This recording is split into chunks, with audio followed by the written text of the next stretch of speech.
കുതിരവട്ടം മാനസികാരോഗ്യ കേന്ദ്രത്തിൽ നിന്ന് തടവ് ചാടിയ അന്തേവാസിയെ മലപ്പുറത്തു നിന്ന് പോലീസ് പിടികൂടി. വേങ്ങരയിൽ ബസ് ഇറങ്ങിയപ്പോഴാണ് ഇവരെ പോലീസ് പിടികൂടിയത്. ഇന്ന് പുലർച്ചെ തടവ് ചാടിയ മലപ്പുറത്തെ കൊലക്കേസ് പ്രതിയായ ബീഹാർ വൈശാലി സ്വദേശിനി പൂനം ദേവിയാണ് പിടിച്ചത്. റിയാസ് കെ എം ആർ തയ്യാറാക്കിയ റിപ്പോർട്ടിലേക്ക്. കുതിരവട്ടം മാനസികാരോഗ്യ കേന്ദ്രത്തിൽ നിന്നും പുറത്തു ചാടിയ പൂനം ദേവി എന്ന അന്തേവാസിയെ മലപ്പുറം വേങ്ങരയിൽ ബസ് ഇറങ്ങുന്നതിനിടെയാണ് പോലീസ് പിടികൂടിയത്.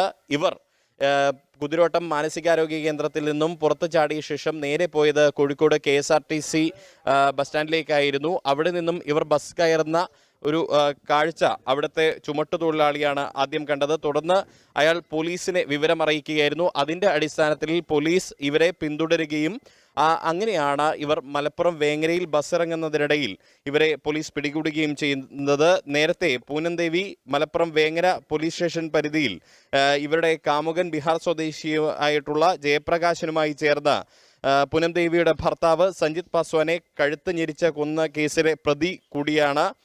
അതിനുശേഷം ഈ പൂനം ദേവിയുടെ മൊഴിയുടെ അടിസ്ഥാനത്തിലായിരുന്നു നേരത്തെ വേങ്ങര പോലീസ് കേസ് രജിസ്റ്റർ ചെയ്തിട്ടുണ്ടായിരുന്നത്.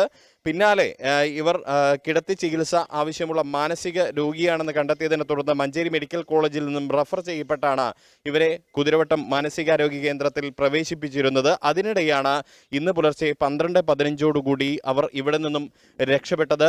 നേരത്തെ നമ്മൾ ACP കണ്ടിരുന്നു. ഇതുമായി ബന്ധപ്പെട്ട് മെഡിക്കൽ കോളേജ് ACP K സുദർശനെ കണ്ടിരുന്നു. അദ്ദേഹം വ്യക്തമാക്കിയിട്ടുള്ളത് വെന്റിലേറ്റർ തകർത്തുകൊണ്ടാണ് അവർ പുറത്തു കടന്നത്. അതിനുശേഷം 1ാം നിലയിൽ നിന്ന് പുറത്തു കടന്നു. ഇത് തടവുകാർക്ക് അറിയാമായിരുന്നു. ഇവരുടെ കുഞ്ഞിനെ കാണാൻ വേണ്ടി എന്ന് പറഞ്ഞാണ് ഇവർ പുറത്തേക്ക് കടന്നത്. അതിനുശേഷം മതിലിൻ്റെ ഒപ്പം ചേർന്നുള്ള കേബിളുകൾ പിടിച്ച് ഇവർ പുറത്തിറങ്ങി എന്നാണ് പറയുന്നത്. അത് കഴിഞ്ഞ് ആണ് ഇവർ രക്ഷപ്പെട്ടത്. ആ രക്ഷപ്പെട്ട പ്രതിയെയാണ് മലപ്പുറം വേങ്ങരയിൽ വെച്ച് പോലീസ് മണിക്കൂറുകൾക്കകം തന്നെ പിടികൂടിയിരിക്കുന്നത്. എന്തായാലും ഈ വിഷയത്തിൽ കുതിരവട്ടം മാനസികാരോഗ്യ കേന്ദ്രം എന്ന് പറയുന്നത് ശക്തമായ സുരക്ഷാ സംവിധാനങ്ങളുള്ള, സുരക്ഷാ സന്നാഹങ്ങളുള്ള ഒരു പ്രദേശം കൂടിയാണ്. അതുകൊണ്ട് തന്നെ ഈ സുരക്ഷ കൂടുതൽ ശക്തമാക്കുന്ന ഒരു സാഹചര്യമായിരിക്കും ഇനി ഉന്നത തലത്തിൽ ആലോചിക്കുക. മാത്രമല്ല, ഇവിടെ ഇടയ്ക്കിടെ ഉണ്ടാകുന്ന സുരക്ഷാ വീഴ്ച വലിയ ഗൗരവകരമായ വിഷയമായി തന്നെ അധികൃതർ ഏറ്റെടുത്തിട്ടുമുണ്ട്. ക്യാമറ പേഴ്സൺ വസീം മുഹമ്മദിനൊപ്പം Riyas KMR, Kerala vision news, Kozhikode.